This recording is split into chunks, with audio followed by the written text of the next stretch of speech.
মান ক্বালা লা ইলাহা ইল্লাল্লাহ ওয়া ফি কলবিহি ওয়াজনু যাররাতিন মিন খায়র। রাসূলুল্লাহ সাল্লাল্লাহু আলাইহি সাল্লাম বলেন, কারো অন্তরে যদি জব পরিমাণ, কারো অন্তরে যদি গম পরিমাণ, কারো অন্তরে যদি অণু পরিমাণ ঈমান থাকে, বিশুদ্ধ ঈমান, এই ব্যক্তি জাহান্নামে যদি যায়ও, বিভিন্ন অপরাধের কারণে বিভিন্ন মেয়াদে জাহান্নামে সাজা ভোগ করার পর একদিন জান্নাতে যাবে। অন্তরে ঈমান আছে বিশুদ্ধ। তাহলে লা ইলাহা ইল্লাল্লাহ, আল্লাহ ছাড়া কোনো ইলাহ নাই, এটা অন্তর দিয়েও বিশ্বাস করা, এটা অন্তরের ইবাদত। অন্তরের আরেকটা ইবাদত তাওয়াক্কুল করা, ভরসা করা, আল্লাহর উপর ভরসা করা। আল্লাহর উপর ভরসা কাকে বলে? ঘরের গহনা, স্বর্ণ রূপা, অলংকার, ফ্রিজ ঘরের দরজার সামনে রাইখা দরজা খুইলা দিয়ে বলবেন আল্লাহ ভরসা, চোরে চুরি করবে না, এটার নাম কি তাওয়াক্কুল? এটার নাম তাওয়াক্কুল না। সাহাবায়ে কেরাম বললেন, হুজুর ঘোড়া ছেড়ে দিন, আল্লাহ ভরসা, আল্লাহ আবার নিয়ে আসবেন। নবী বলে, তার মানে কি? এটার নাম তাওয়াক্কুল? কয় না, তুমি ঘোড়া বাঁধবা, সেফটি দিবা, নিরাপত্তা দিবা, দেওয়ার পর এরপরে বলবা আমি বান্দা হিসেবে চেষ্টা করছি, ইনশাল্লাহ আল্লাহ ভরসা, কিচ্ছু হবে না, এটার নাম তাওয়াক্কুল। দরজা বন্ধ করবেন, গহনা অলংকার সব সেভ করবেন, ঘরের দরজা বন্ধ করবেন, গরু ঘরের দরজা বন্ধ করবেন, আয়াতুল কুরসি পরে দরজা লাগান, এরপর আপনি বিছানায় যান, ইনশাল্লাহ আল্লাহ ভরসা, আমার ঘরে চুরি হবে না, ডাকাতি হবে না, এটার নাম তাওয়াক্কুল। আল্লাহ তাআলা পবিত্র কোরআনে বলেন, ওয়া মাইয়া তাওয়াক্কাল আলাল্লাহ, কেউ যদি আল্লাহর উপর ভরসা করে, ফাহুয়া হাসবু, আল্লাহ তার জন্য যথেষ্ট হয়ে যায়। ইদানিং আপনার সন্তানরা চাকরি ছেড়ে ঘরে বসে রয়েছে, তার বুঝে এসে গেছে তাওয়াক্কুলের বুঝে এসে যাওয়ার পর ঘরে বসে রয়েছে। কি ব্যাপার, চাকরি বাকরি ছেড়ে দিয়েছিস? আল্লাহ ভরসা। ঠিক আছে, আল্লাহ ভরসা, চাকরি ছাড়ছিস কা? ইমাম সাহেব জিজ্ঞাসা করেন, আল্লাহ ভরসা, আল্লাহ পৌঁছাই দিব খাবার। সহজ সরল মানুষ ইমাম সাহেব জিজ্ঞাসা করছে, হুজুর আমার ছেলে নতুন করে তাওয়াক্কুল শিখছে। কি তাওয়াক্কুল শিখা চাকরি ছেড়ে দিস? আহা, এটার নাম তো তাওয়াক্কুল না। চাকরি বাকরি করতে হবে, হালাল ভাবে টাকা উপার্জন করতে হবে, কামাই করতে হবে। আপনার মেয়েটা বিয়ে দেওয়ার জন্য 2-2.5 লাখ টাকা দরকার, আপনি চাকরি বাকরি করে টাকা কামাই করতেছেন, আরো কিছু টাকা শর্ট আছে, এই যে কষ্ট করে টাকাও কামাইতেছেন আর শর্ট হইতেছে, ইনশাল্লাহ আল্লাহ ভরসা, ব্যবস্থা কোনো না কোনো ভাবে আল্লাহ করে দিবেন, এটার নাম তাওয়াক্কুল। আপনি হাল ছেড়ে দেন নাই, আপনিও চেষ্টা চালাইতেছেন, আল্লাহর উপর ভরসা করতেছেন, এটার নাম তাওয়াক্কুল। এটা অন্তরের ইবাদত। কয় মাধ্যমে ইবাদত করি? 1 নাম্বার কি দিয়ে? দুই নাম্বার মুখ দিয়ে। মুখ দিয়ে ইবাদত করাকে বলা হয় মৌখিক ইবাদত। মৌখিক ইবাদত কি? শ্রেষ্ঠ একটা মৌখিক ইবাদত বলেন তিলাওয়াতুল কুরআন, কোরআন তেলাওয়াত করা। উলামায়ে কেরাম সারা যারা আছেন এখানে, কারা কারা আজকে কোরআন দেখা তেলাওয়াত করছেন? আছেন কেউ সাধারণদের মাঝে? মাশাআল্লাহ, 1 2 3 4 5 6 7 8 9 10 11 12, মাশাআল্লাহ, হাত নামান। কোরআনের সাথে মহব্বত তৈরি করেন, ভালোবাসা তৈরি করেন। কোরআন এমন ভাবে নিয়মিত পড়েন যেন একদিন কোরআন না পড়লে আপনার বড় মায়া লাগে, বড় কষ্ট হয় যে আমি আজকে কেন কোরআন পড়লাম না। সহিহ বুখারীর 5011 নম্বর হাদিস, বারা ইবনে আযিব রাদিয়াল্লাহু তাআলা আনহুর বর্ণনা, কানা রাজুলুন ইয়াকরাউ সূরাতাল কাহফি, এক ব্যক্তি সূরা কাহফ তেলাওয়াত করতেছিল। শুক্রবার দিন সূরা কাহফ তেলাওয়াত করবেন। ফায়দা, দাজ্জালের ফিতনার জামানায় যদি আপনি পড়েও যান, ওই ফিতনা থেকে আল্লাহ আপনাকে হেফাজত করবেন। এক ব্যক্তি সূরা কাহফ পড়তেছে রাতের বেলা, ওয়া ইলা জানিবিহি হিসানুন মারবুতুন বিশাতানাইন, তার পাশে তার ঘোড়াটা 2টা রশি দিয়ে বাঁধা। ফাতাগাশাতহু সাহাবা, আকাশের মেঘ আইসা কোরআন তেলাওয়াতরত অবস্থায় ছায়া দিতেছে। মেঘের মতো কিছু একটা আসছে, ছায়া দিতেছে। ফাজআলা ইয়ানফিরু, ঘোড়া লাফানো শুরু করছে। ফালাম্মা আসবাহা আতান নবী সাল্লাল্লাহু আলাইহি ওয়াসাল্লাম, সকালবেলা আল্লাহর রাসূলের কাছে যাওয়ার পর যাকারা যালিকা লা, পুরা ঘটনাটা নবীরে বলছে। নবীজি শোনার পর বললেন, তিলকা সাকিনাতু তানাজ্জালাত বিল কুরআন, এটা হলো আল্লাহর পক্ষ থেকে প্রশান্তি, তোমার কোরআন তেলাওয়াতের কারণে আল্লাহর পক্ষ থেকে নাজিল হয়েছে। এটা প্রশান্তি, এটা সাকিনা, এটা প্রশান্তি, এটা সাকিনা। রাতের বেলা কোরআন তেলাওয়াত যদি পারেন কইরেন, তাড়াতাড়ি ঘুমায়া যাবেন, 3টা, 3:30, 4টায় উঠে যাবেন, এখন তো রাত ছোট। ওইটা একটু কোরআন তেলাওয়াত করবেন, বিবির যেন ঘুম ডিস্টার্ব না হয়, পরিবারের সদস্য কারো যেন ঘুম ডিস্টার্ব না হয়, এমন ভাবে একটু কোরআন তেলাওয়াত করেন।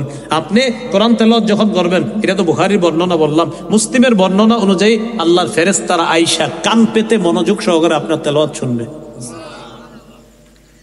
তাহলে তিলাওয়াতুল কোরআন এটা একটা ইবাদত মৌখিক। তিরমিজির বর্ণনা 2910 নম্বর হাদিস, 2910 নম্বর হাদিস। এই হাদিসে আসছে, মান ক্বারাআ হারফাম মিন কিতাবিল্লাহ ফালাহু বিহি হাসানা ওয়াল হাসানাতু বিআশরি আমসালিহা লা আকুলু আলিফ লাম মিম হারফুন ওয়ালাকিন আলিফুন হারফুন ওয়া লামুন হারফুন ওয়া মিমুন হারফুন। কোরআনে একটা অক্ষর যদি কেউ পড়ে, তার আমলনামায় 10 নেকি। আপনি অটোতে বসে রয়েছেন, একটা অক্ষর পড়েন, 10 নেকি। কথার কথা, কুল হুয়াল্লাহু আহাদ, কুল পড়ছেন, কফ আর লাম 2টা অক্ষর, 20 নেকি হয়ে গেছে। হু 30টা নেকি হয়ে গেছে। ওয়াও 40টা নেকি হয়ে গেছে আপনার। এরপরে আবার আলিফ 50 নেকি। আল্লাহ লফজে আল্লাহ যতটা শব্দ, যতটা আপনার অক্ষর আছে, প্রত্যেকটা অক্ষরে আপনি 10টা নেকি আপনার আমলনামায় লিপিবদ্ধ হয়। মা বোনরা যখন রান্না করতেছেন, তখন সবচেয়ে সহজ সূরা কুল হুয়াল্লাহ সূরাটা পড়তে পারেন। ইন্না আতাইনা কাল কাউসার সূরাটা পড়েন। আপনি এগুলো পড়েন, আমল নামার মধ্যে সওয়াব বাড়াইতে থাকেন, এই আমলগুলা চালু রাখেন। আরেকটা মহিলার সাথে অযথা গল্পে লিপ্ত না হয়ে, সাধারণত রান্না করার সময় পাশের বাড়ির মহিলা আসে, আর ওই বাড়ির যত দোষ আছে সবগুলো এখানে নিয়ে আসে, আর উনি এই দিকের গুলা সাপ্লাই দেন। তো দেখ, আমি বলছি না সবাই এমনটা করে, কিন্তু এটা ঠিক না, এটা অন্যায়। এটা কয়েকজন মহিলা এইভাবে একসাথে হয়ে আপনারা দোষ চর্চা করা, একজনের আমল নামা আরেকজনকে দিয়ে দেওয়া, এটা অন্যায়। এগুলা না করে আপনি আমল করেন, কোরআন তেলাওয়াত করেন, জিকির করেন, আল্লাহ তৌফিক দান করেন। একটু বলেন তো আলহামদু আলহামদু আলহামদু আলহামদু আলহামদু। সবাই 250 নাকি পাইছি, 250। কয়শো? 5 বার বলছি আমরা, 5 50 কত? আলহামদু 300 হয়ে গেল। আলহামদু 350, আলহামদু 400, আলহামদু 450, আলহামদু একদম কোনো সন্দেহ নাই 500 নাকি পাইছি সবাই। কয়শো নাকি পাইছি? হামজা লাম হামিম দাল 5টা অক্ষর। সকালবেলা মক্তবের যে হুজুরটা পড়াইতে হলে চিন্তা করেন ওনার আমল নামায় কি পরিমাণ নাকি। হ্যাঁ আব্দুর রহিম এদিকে পড়, কাপ জবর কা, হ্যাঁ তুই পড়, কাপ জবর কা, হা জবর হা। তো এইভাবে আপনার বড়াইতেছে, ফা জবর পা, বা জবর বা, শিন জবর সা, র জবর র, হামজা লাম জবর আল, হামিম জবর হাম, দাল পেশ দু, আলহামদু। আব্দুর রহিম এদিকে আমার পরে ডাকে, তুই বড় এবার লিল্লাহ, লাম লাম জের লিল, লাম খারা জবর লাহ, লিল্লাহ, হাজের হি, লিল্লাহি। তো ওই হুজুরের আমল নামায় কি পরিমাণ সওয়াব আসতেছে। এর বক্তব্যে যিনি পড়ায় আপনাদের মসজিদের হুজুর, ওনারাও দাম দিবেন, গুরুত্ব দিবেন। অনেক ব্যারিস্টার হয়ে গেছেন যারা সকালে বক্তব্যের হুজুরের কাছে কিন্তু আলিম পাতা শিখছেন, হ্যাঁ ইঞ্জিনিয়ার হয়েছেন, ডাক্তার হয়েছেন, তো শিখছেন। চেয়ারম্যান সাহেব আপনিও বক্তব্যে পড়ছেন ছোটবেলায় হুজুরের কাছে। তো হুজুরের কাছে বক্তব্যের হুজুর, এই হুজুরে দেখবেন সাধারণত আমরা যাদের কাছে কায়দাম করা পড়ছি, এদেরকে না আমরা সহজে বলতে পারতেছি না, বলতে পারি না। আসলে ওই উস্তাদের প্রতি আলাদা একটা টান মায়া থাকে, সবার প্রতি মায়া, কিন্তু যে উনি আমার প্রথম উস্তাদ, আমার কায়দা পড়াইছে, আমপারা পড়াইছে। তো এই জন্য প্রতিটা অক্ষরে 10টা নেকি। এটা মৌখিক ইবাদত তিলাওয়াতুল কোরআন। আজকে থেকে আমরা প্রতিদিন একটু একটু হলেও কোরআন তেলাওয়াত করার চেষ্টা করব ইনশাআল্লাহ। মৌখিক আরেকটা ইবাদত হলো জিকির করা, আল্লাহর জিকির করা। সুবহানাল্লাহ, আলহামদুলিল্লাহ, লা ইলাহা ইল্লাল্লাহ, আল্লাহু আকবার, এই জিকিরগুলা করতে পারেন। এর মধ্যে এই জিকিরটা আপনি বেশি করতে পারেন, লা ইলাহা ইল্লাল্লাহ। কোন দোকানের সামনে গিয়ে দেখলেন আড্ডাবাজি চলতেছে, আপনার বন্ধুরা আড্ডা দিতেছে, ওই মুহূর্তে বন্ধুদের পাল্লায় বসবেন সেটাও পারতেছেন না, আবার সেখান থেকে বিদায় নিবেন সেটাও পারেন না। বিদায় নিলে বন্ধুরা বলবে দেমাগ দেখায়, বসলে তাদের আজাইরা অনর্থক কথাগুলা শুনতে হবে। তখন কি করবেন? লা ইলাহা ইল্লাল্লাহর জিকির করবে এইভাবে। আপনারা একবার পড়েন আর দেখেন ঠোঁট লাগে কিনা, পড়েন আর চেক করেন, পড়েন সবাই, লা ইলাহা ইল্লাল্লাহ। ঠোঁট লাগে? ঠোঁট লাগে? লাগে না।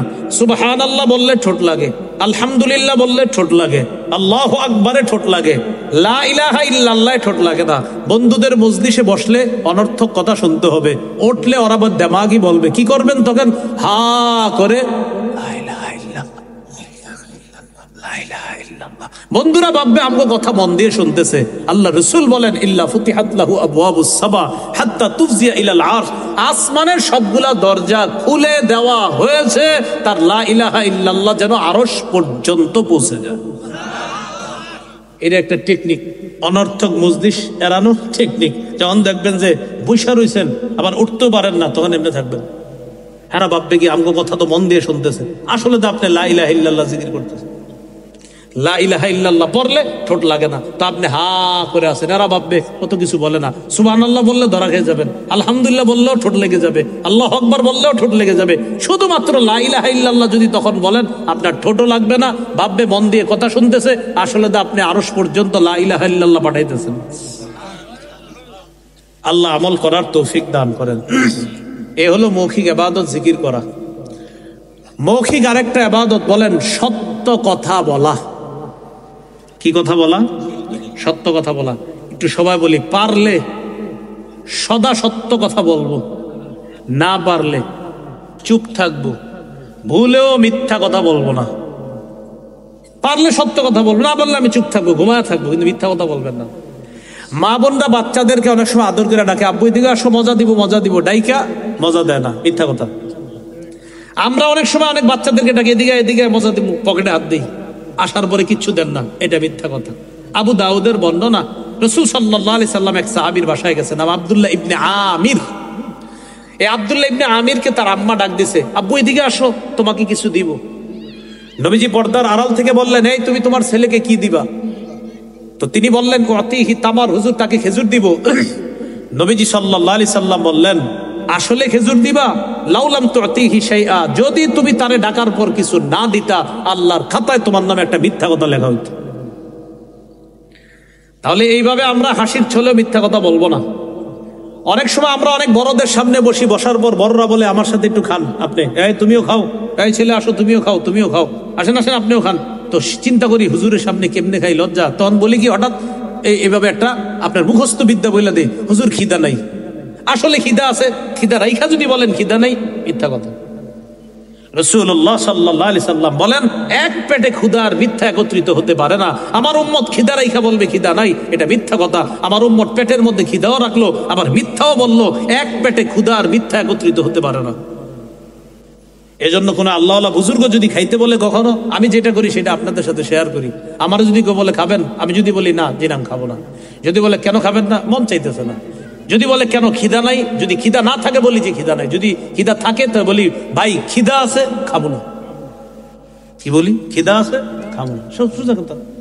হ্যাঁ বলতে পারি, এটা কোনো কথা? জি ভাই আমার খিদা আছে, আমি খাবো না। আপনি খারাপ মন, খারাপ কষ্ট পাইলে বা না পাইলেন, কি মিথ্যা কথা কমো নাকি? আমি আমার খিদা আছে, আমি খাবো না, আমি শেষ, খালাস। মিথ্যা কথা বলার সুযোগ নাই। রাসূল সাল্লাল্লাহু আলাইহি সাল্লাম নিষেধ করছে, বললে সত্য কথা বলবেন, না পারলে চুপ থাকবেন। রাসূল বলছেন, মান সামাতা নাজা, চুপ থাকলে নাজাত পাইবেন, কিন্তু মিথ্যা কথা বলার সুযোগ নেই। তাহলে মৌখিক ইবাদত, জিকির করা, তেলাওয়াত করা আর সত্য কথা বলা। তৃতীয় মাধ্যম শারীরিক ইবাদত, শ্রেষ্ঠ উদাহরণ নামাজ। রাসূলুল্লাহ সাল্লাল্লাহু আলাইহি সাল্লাম বলেন, তোমাদের কারো বাড়ির সামনে একটা পুকুর আছে, এই পুকুরে সে দৈনিক 5 বার গোসল করলে তার শরীরে কোনো ময়লা থাকবে? বলেন তো আপনারা, থাকবে? নবী বলেন, ফাযালিকা মিসলুস সালাওয়াতিল খামস ইয়ামহুল্লাহু বিহিন্নাল খাতায়া। যেমনি ভাবে 5 বার গোসল করলে তার শরীরে কোনো ময়লা থাকে না, 5 ওয়াক্ত নামাজ পড়লে তার শরীরের বাহ্যিক আভ্যন্তরীণ গুনাহগুলা আল্লাহ ধুয়ে মুছে সাফ করে দেয়। এটা শারীরিক ইবাদত। 4 নাম্বার আর্থিক ইবাদত, যাকাত দেওয়া। আর্থিক ইবাদত কি দেওয়া? সদকা দেওয়া, যাকাত দেওয়া। এক ব্যক্তির উপর 1 লাখ টাকা যাকাত আসছে, উনি 20,000 টাকা যাকাত দিছে, বাকি কত আছে? 20,000 টাকা যাকাত দিয়ে এটা আবার ফেসবুকে দেয় যে গতকালকে আমি আমার এলাকার অসহায় দরিদ্রদের মাঝে লুঙ্গি শাড়ি বিতরণ করে নিজেকে এখন হালকা অনুভব হচ্ছে, আলহামদুলিল্লাহ। প্রিয় ভাইয়েরা, আপনারাও অসহায়দের পাশে দাঁড়ান। স্ট্যাটাস দিছে, আবার ফেসবুকে ছবি আসছে। বাকি রয়েছে কত? আপনারা কমেন্টে লিখবেন 80,000 সাপ। কি লিখবেন?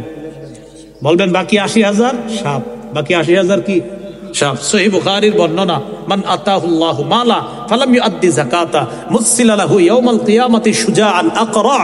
আল্লাহ যদি কাউকে সম্পদ দেয় আর সে যদি এটার যাকাত না দেয়, কিয়ামতের ময়দানে এই যাকাতযোগ্য সম্পদ সাপে রূপান্তরিত হয়ে পা থেকে পেঁচায়া মাথা পর্যন্ত, মুখ পর্যন্ত আইসা সাপ ফনা ধরে বলবে, আনা কানজুকা আনা মালুকা, এই আমি তোমার সম্পদ, আমি তোমাকে এখন খাবো, আমাকে তুমি যাকাত দাও নাই, আমি এখন সাপ হয়ে তোমাকে খাবো।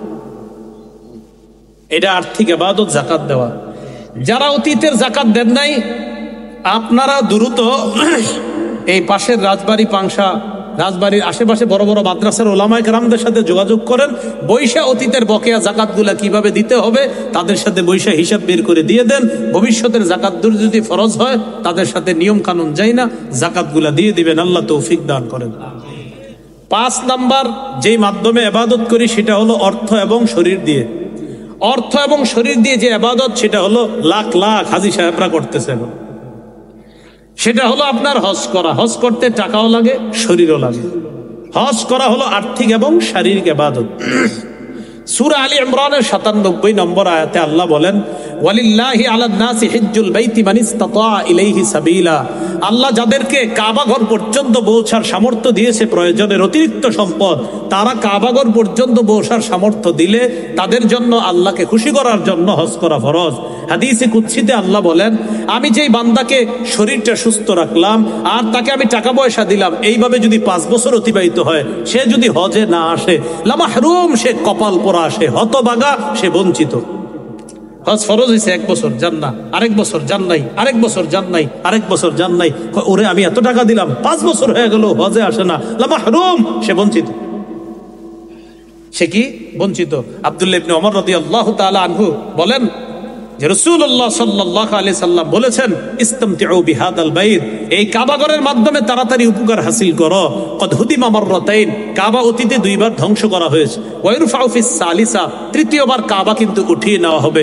ওমর ইবনুল খাত্তাব রাদিয়াল্লাহু তাআলা আনহু বলেন, মান হাজ্জা, যে ব্যক্তির সামর্থ্য আছে, যে ব্যক্তির সামর্থ্য আছে, ফালাম ইয়াহুজ্জা, কিন্তু সে হজ করলো না, সামর্থ্য থাকার পরেও যদি হজ না করে, তো ওমর রাদিয়াল্লাহু তাআলা আনহু বলেন, ফাসাওয়াউন আলাইহি মাতা ইয়াহুদিয়ান আও নাসরানিয়ান, সে ইহুদি হয়ে মারা যাক অথবা খ্রিস্টান হয়ে মারা যাক, এতে আল্লাহর কিছু আসে যায় না। হজের সামর্থ্য হয়েছে কিন্তু হজ করে না, সে ইহুদি হয়ে মারা যাক, খ্রিস্টান হয়ে মারা যাক, আল্লাহর কিছু আসে যায় না। আমরা ইবাদতের মধ্যে 2 ইবাদত বেশি করি, 2 ইবাদত করতে চাই না। এর মধ্যে আপনার রোজা আর নামাজ নামক ইবাদতটা বেশি করি, এটা আমরা সাধারণত মিস করি না। আমরা রোজাও পড়ি, নামাজও পড়ি, কিন্তু আর্থিক যে ইবাদতটা আছে, একটা হলো যাকাত আর একটা হলো হজ করা। হজ তো আর্থিক এবং শারীরিক, এই 2টা আমরা পিছায় থাকি। যাকাত দিতে চায় না, হজ ফরজ হয়েছে, 10 বছর হয়ে গেছে হজে যায় না, এমন হাজার হাজার লাখ লাখ মানুষ পাবেন যার উপর হজ ফরজ গত 10 বছর 12 বছর, সে হজে যাচ্ছে না। খালি কি বলে জানেন, এখনো ব্যবসাটা গুছাইতে পারি নাই, ব্যবসাটা এখনো কি করতে পারি নাই, গুছাইতে পারি নাই। বড় মেয়েটার এখনো বিয়ে দেই নাই, বিয়ের সাথে হজের সম্পর্ক আল্লাহ জানে। এই কথা কোত্থেকে প্রসব হয়, প্রসব বুঝেননি। প্রসব মানে যেই কথা আগে দুনিয়াতে ছিল না, হঠাৎ নতুন করে আসছে। মেয়ে বিয়ের সাথে হজের কি সম্পর্ক? এই হলো আপনার